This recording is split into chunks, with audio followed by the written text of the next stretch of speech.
Eu sou a Ali Ferraz, apresentadora do programa No Corre Com Elas, um programa com abordagem descontraída e informativa com temas relacionados ao universo feminino como empreendedorismo, saúde, beleza, carreira e relacionamentos. Tudo que diz a respeito ao corre do dia a dia, sucessos e perrengues de quem quer empreender no Brasil. O programa No Corre Com Elas é para todas as mulheres que buscam se informar, se inspirar em cases reais de mulheres de sucesso.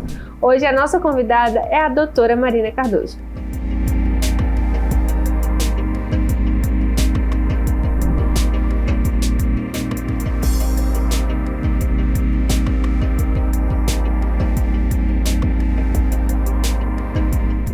Marina, seja bem-vinda ao nosso programa No Corre Com Elas. Marina, conta para o nosso público o que você fazia antes e o que você faz agora para as pessoas entenderem o quão maravilhosa você é.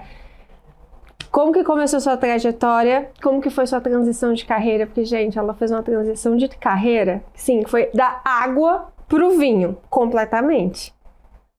Bom, primeiro eu agradeço o convite, é muito bom estar aqui neste molde, neste modelo de programa e conseguir dividir as nossas experiências para ver que se incentiva aí outras mulheres e outras pessoas. Bom, eu, quando adolescente, resolvi jogar tênis e comecei a jogar tênis porque com 8 ou 9 anos de idade eu tive um vírus que atacou no cerebelo, que foi um problema de equilíbrio, e aí o médico me direcionou, foi bastante sério, mas enfim, foi super bem tratado, e me direcionou para o esporte. E aí no esporte, eu fiz todos os esportes e me encontrei no tênis. Gostei muito do tênis, depois joguei com mais seriedade, joguei tênis profissional, eu joguei WTA, que é o circuito, né, feminino, mundial, e aí depois de um tempo jogando tênis, que era muita dedicação, uma dedicação exclusiva e desde muito cedo, eu comecei a jogar torneios juvenis lá com 12, 13 anos, depois com 16, 17 já jogar profissional, então é muita dedicação.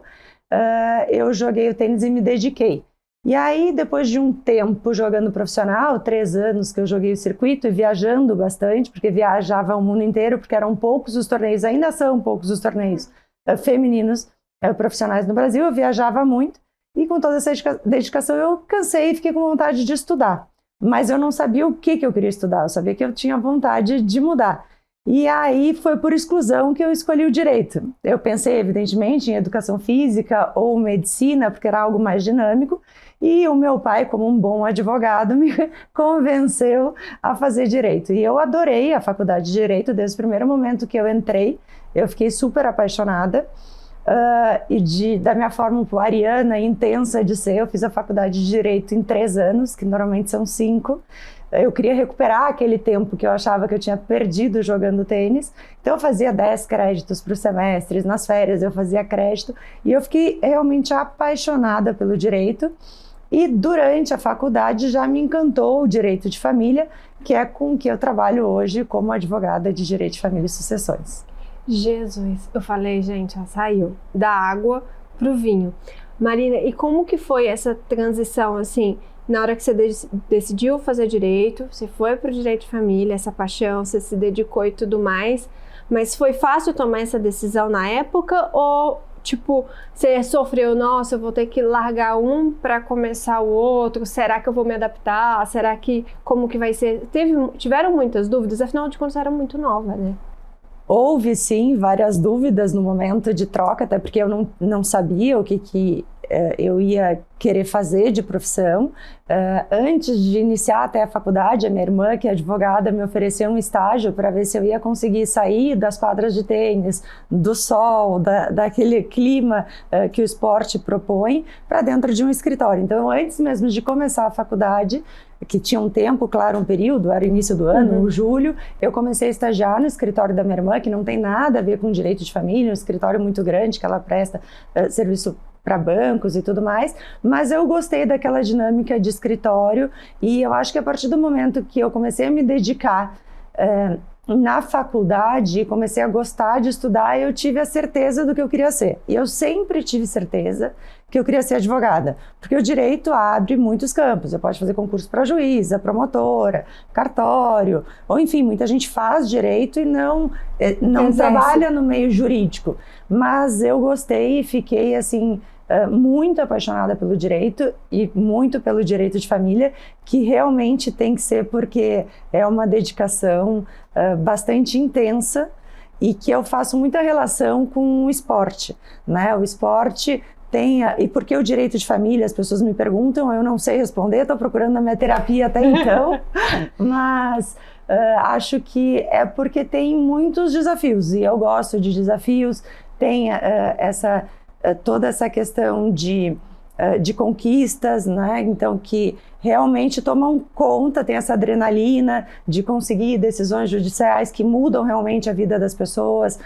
Eu mexo com pessoa física, com guarda de filhos, com pensão alimentícia, com patrimônio, e isso mexe muito com a ansiedade das pessoas, e eu estou sempre querendo aí trazer, claro, como todo profissional, eu quero trazer a satisfação para o meu cliente, mas mais que isso, às vezes um bem-estar, um cuidado, uma proteção de uma criança que me motiva, que eu acho que então tem essa motivação que tem no esporte, tem o desafio que tem no esporte, tem a conquista, tem a derrota, e o esporte acho que me trouxe muito esse conhecimento de como saber lidar com a derrota.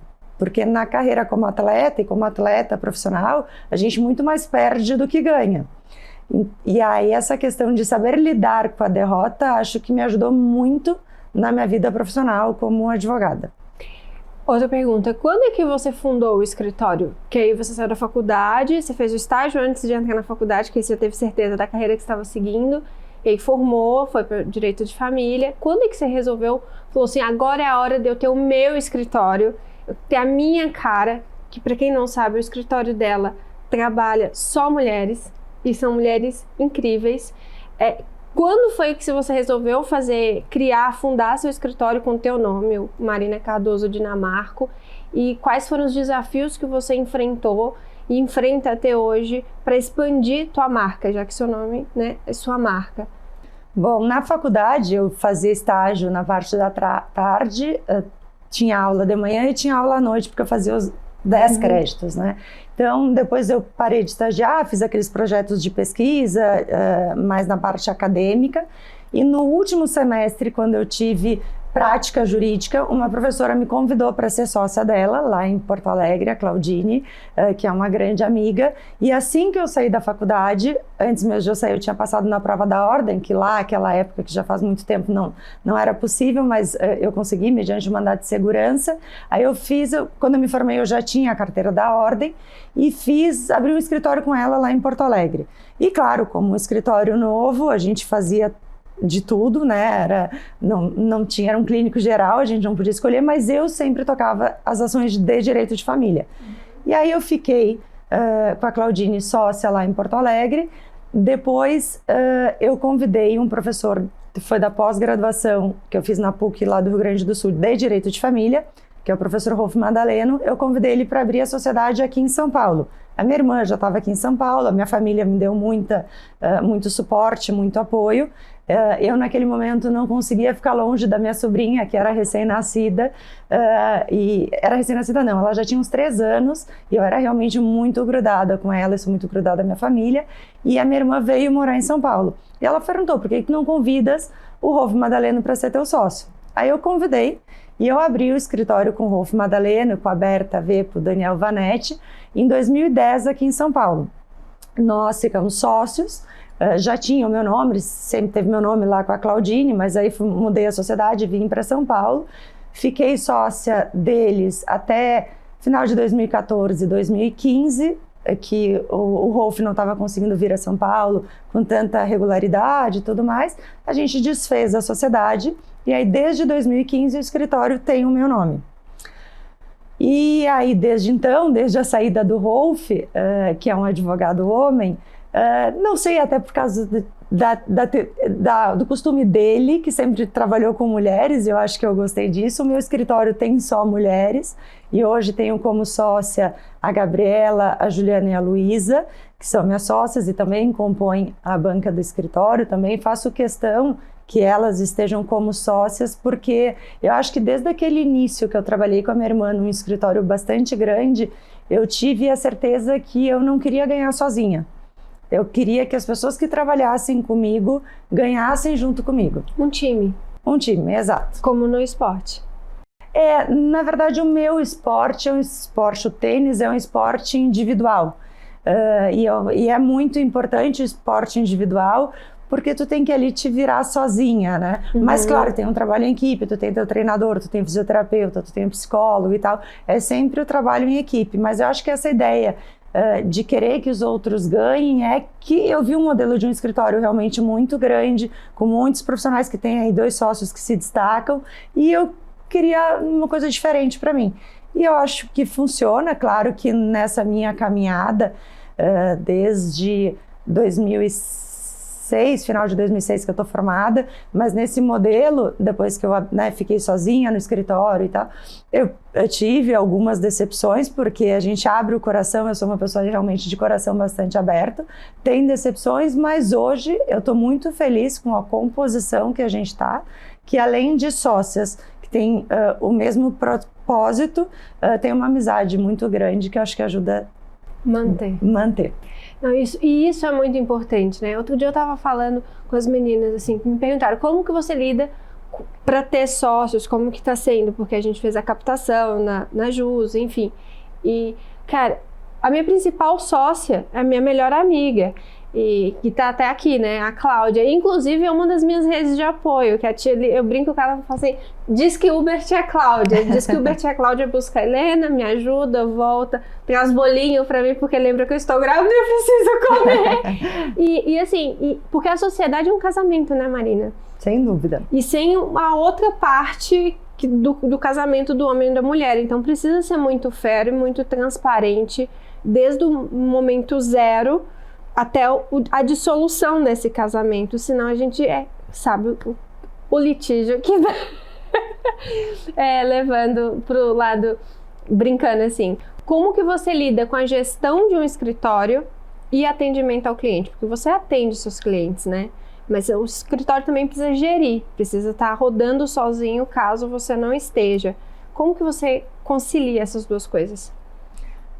É um dos desafios, essa gestão. Claro que eu tenho, né, o apoio da Dominique, que é meu braço direito lá na gestão. Ela ajuda a gerir tanto essa questão toda do escritório funcionar, e a captação e o contato com clientes eu faço diretamente, porque, assim como as minhas sócias, porque o direito de família, ele exige muito esse contato. As pessoas precisam manter esse contato comigo, precisam da minha resposta. Às vezes elas falam alguma coisa, mas precisam ouvir, parece que da minha boca, para tranquilizar. E de fato, se eu consigo tranquilizar uma pessoa, eu vou fazer com todo o prazer, né? Então, é um dos desafios maiores que eu tenho, porque exige bastante tempo, e hoje em dia, com o WhatsApp, com redes sociais, há um controle maior do profissional, né? Então, às vezes as pessoas estão vendo que eu não respondi uma mensagem, mas eu estou jogando tênis. Como que ela joga tênis e não me respondeu uma mensagem? Mas às vezes eu não estou jogando tênis naquele momento que apareceu a postagem, evidentemente. Mas acho que a tecnologia ajuda bastante esse contato com o cliente, essa manutenção, essa comunicação. Às vezes da parte do cliente há um pouco de excesso, porque o WhatsApp, por mais que seja algo que as pessoas estejam acostumadas, é uma certa invasão, né? Eu mandar uma mensagem às 9 da noite, será que eu preciso? Será que eu não preciso? Às vezes dizem, não, Marina, mas não precisa ler agora, pode me responder amanhã. Desculpa. Eu não consigo, é óbvio que eu não consigo, eu vou ler, eu vou ficar preocupada. Então, assim, essa gestão de escritório eu faço com a minha rede de apoio, mas claro, como o escritório de família tem essa mania de chamar escritórios de boutiques, mas que não é um nome que eu gosto, mas são escritórios que normalmente são escritórios menores, que são poucos advogados, é uma estrutura menor, porque realmente é assim, a cada cliente que a gente trabalha. Não tem algo que eu consiga aproveitar de um processo em outro, né? Cada um tem a sua história, então tem que ter uma participação realmente direta que dá bastante trabalho, por isso que tem que ser apaixonada pelo direito de família. É quase que artesanal, né, Marina? É completamente artesanal. Aí falam de inteligência artificial no direito de família, eu não consigo imaginar como isso pode Eu acho que pode, claro, ajudar em alguma pesquisa de julgados parecidos com aquele processo ou não, mas descrever, contar a história de cada cliente num processo para um juiz, que isso é onde a gente qualifica um advogado, né? Como que chega aos ouvidos do juiz aquilo que está escrito numa petição? Às vezes são ditos, são os mesmos fatos, mas se contado de uma maneira diferente, com mais emoção, com um coração no papel, convence o juiz de uma maneira diferente. Então precisa muito desse trabalho realmente artesanal. E você precisa estar pensando da forma que a outra pessoa está pensando, não só colocar ali o que o seu cliente chegou a contar. Assim, ao meu ver, o seu trabalho eu tenho que escutar a minha cliente, entender, ser psicóloga dela para acalmar, entender onde ela está sendo mais emotiva ou menos emotiva, afinal de contas é família, né? Então, normalmente seus clientes chegam com os nervos à flor da pele, separar isso, tirar a emoção, colocar a razão no papel, só que colocar a emoção da advogada pro juiz entender, pensando na resposta já do adversário. Tipo, literalmente, eu acho que eu ia te perguntar como que o esporte e o direito, além das outras habilidades que tem a ver no seu sentimento. Mas eu acho que essa arquitetura tem muito a ver com o tênis, porque você tem que jogar pensando na jogada do seu adversário. Exato. O que a gente costuma dizer no meio jurídico é que o advogado, ele é o primeiro juiz da causa. Ele realmente tem que analisar o que eu vou levar, o que o meu cliente tem razão, o que o meu cliente não tem razão. E eu acho que isso diferencia um advogado do outro. É evidente que as pessoas erram, então tem que assumir assim, o erro dos seus próprios clientes, entender para conseguir levar isso ao judiciário. Isso é muito importante. E eu costumo dizer, inclusive para os meus clientes, que os clientes são que nem crianças. Eu tenho que educá-los. Às vezes tem que dar bronca, tem que dizer não é assim que funciona. Perguntam, olha, o meu ex-marido não pagou a pensão alimentícia, eu não vou deixar então o meu filho ir na convivência, né, na visita, como chamam, do final de semana. Eu digo que não, eu deixo de trabalhar nesse processo se isso acontecer. A pensão alimentícia, o financeiro, não tem nada a ver com a convivência, porque senão teu filho vai ser duplamente prejudicado. Então são essas questões de educar o cliente, colocar ele na linha, que costuma ser que nem um bebê. A gente tem que educar desde pequenininho, já aproveitando que está quase chegando. Como que você concilia a vida de advogado, empresarial, toda essa gestão, né? Afinal de contas também são muitos clientes, com sua vida familiar? Porque assim, a gente já entendeu que não tem horário, afinal de contas vai ter cliente te chamando 9 horas da noite, e você tem um filho lindo de 6 anos, tem um marido, tem uma vida. Como que você concilia as duas coisas para estar nos dois mundos ao mesmo tempo, entre aspas, porque ninguém está ao mesmo tempo, só que da melhor forma possível? Eu acho que a forma intensa de eu ser ajuda muito. Eu sou uma pessoa muito proativa, então eu consigo fazer as coisas com certa facilidade. A paz me deixa angustiada, então eu gosto de muita coisa ao mesmo tempo. A única coisa que me tira assim do sério, que realmente me atrapalha, é quando meu filho está doente.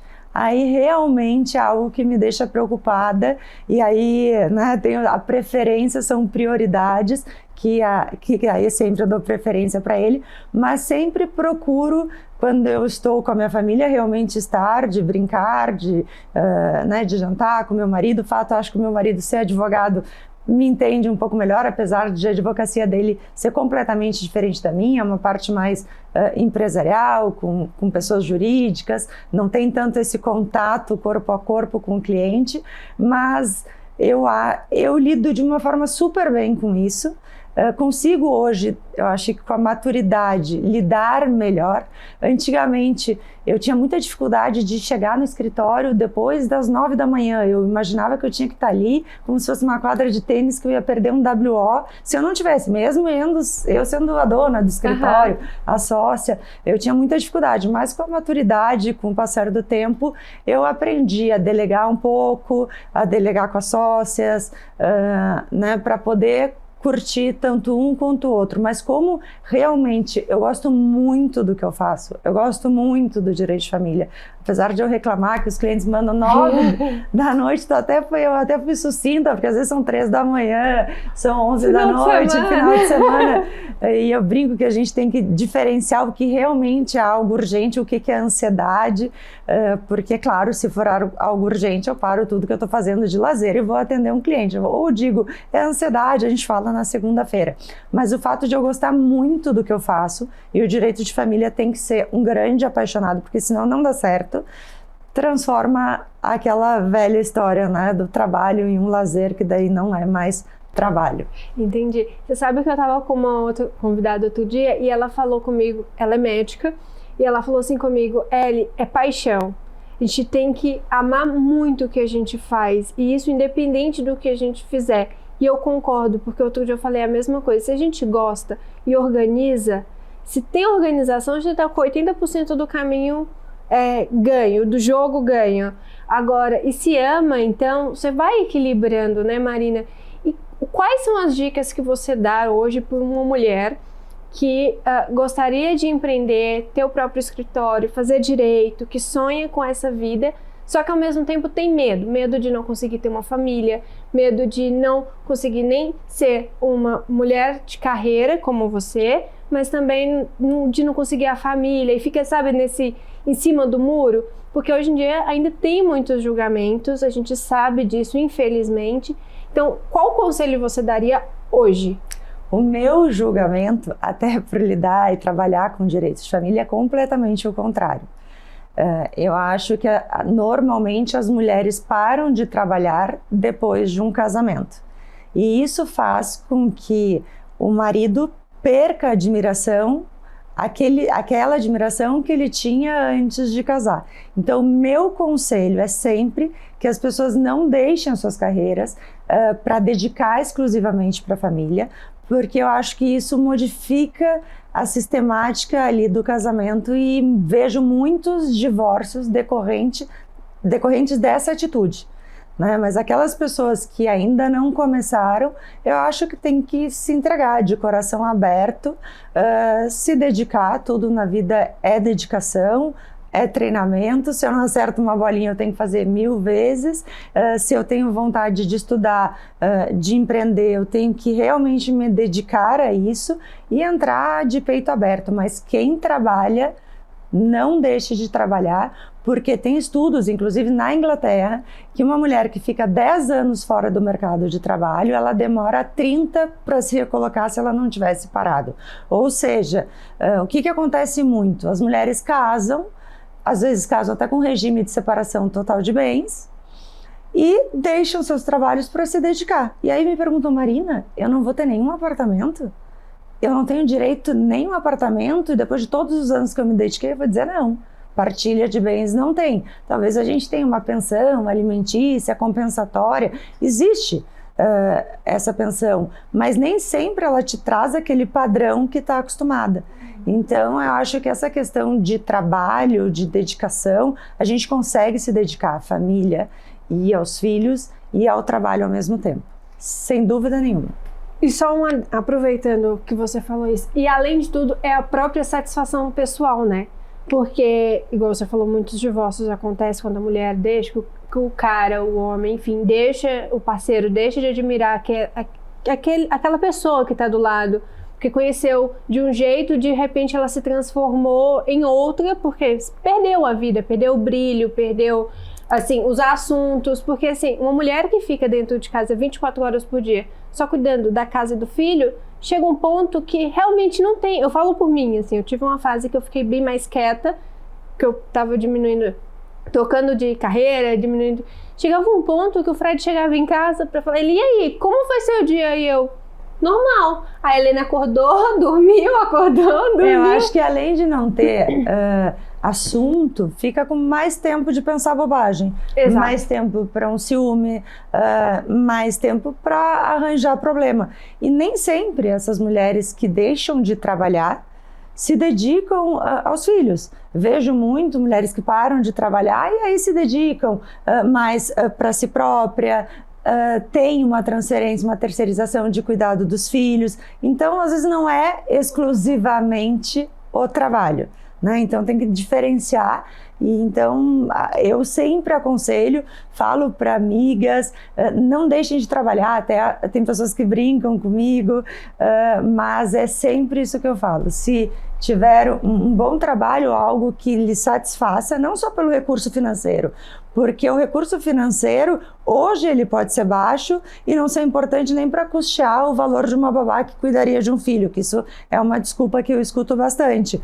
Mas, quiçá, daqui 10 anos, 20 anos, se continuar se dedicando, isso não pode ser diferente. Não, e a satisfação interna, pessoal. Exato. Eu acho que uma mulher feliz, que a gente também eu converso direto, e cada dia que passa o meu pensamento valida, assim. Com uma mãe feliz, uma mulher feliz, tudo flui. A casa flui, os filhos fluem, o trabalho flui, o funcionário flui, tudo flui com muito mais facilidade. Porque você tá feliz, a mulher, eu acho que é a alma da casa. Assim, todos têm o mesmo, os papéis são bem divididos e tudo mais, mas repara quando uma mãe tá feliz, a criança tá saudável, o marido tá bem. É muito difícil dar problema quando a mãe tá centrada, tá feliz, tá bem cuidada, tá se sentindo amada. Não sei, ao meu ver. Uma grande verdade. Acho que é uma grande verdade. As mulheres têm que, né, equilibrar os pratos. Sobra mais para a mulher do que para o homem na maioria dos relacionamentos. Claro que tem muitos homens que participam da vida doméstica, com os filhos, com os cuidados, mas a grande realidade é que sobra, sim, para a mulher esse encargo com filhos, com a casa, e é algo difícil, mas a gente dá conta. Como que você vê as empresas na construção de um mundo melhor e como que você vê a sua empresa e das meninas, né, Marina Cardoso Dinamarco, contribuindo para isso? Eu acho que o mundo ele está mais solidário. Eu acho que a solidariedade das empresas em que elas podem ajudar, isso move qualquer empresa para frente. E do meu escritório, o que eu tento ajudar é muito de uma questão informativa, de informar as pessoas, informar a sociedade, que as pessoas, aquelas que não têm nenhum conhecimento, e normalmente as pessoas não têm conhecimento, independente de classe social. Então eu tento, de certa forma, passar uma informação, e claro que sendo um escritório que é um escritório pequeno, que os escritórios de família são menores pela questão artesanal, sempre que eu posso, uma pessoa que tem uma necessidade de uma ação judicial e que não tem condições de arcar com um advogado, a gente tem os nossos processos que nós chamamos pro bono. E normalmente eu atendo uma parte dos meus clientes, eu atendo sem nenhuma cobrança de honorários, que é uma forma que eu vejo que eu posso ajudar o próximo. Obrigada, Marina. Marina, muito obrigada pela sua presença, pelo seu tempo. A gente tem um mimosinho aqui de uma das nossas patrocinadoras. Ai, muito obrigada. Essa empresa é de uma mulher também. A Azul é uma joia simulada, de diamante simulado, que está trazendo para o Brasil. É a primeira que está tendo. E aí ela está patrocinando a gente e aí eu trouxe para você de presente. Muito obrigada pelo presente lindo, muito obrigada pela oportunidade e que todas aí estejam motivadas sempre para se dedicar ao máximo à família, ao trabalho, aos filhos, às amizades, o que lhe fizer bem. Obrigada, Marina. Obrigada, gente.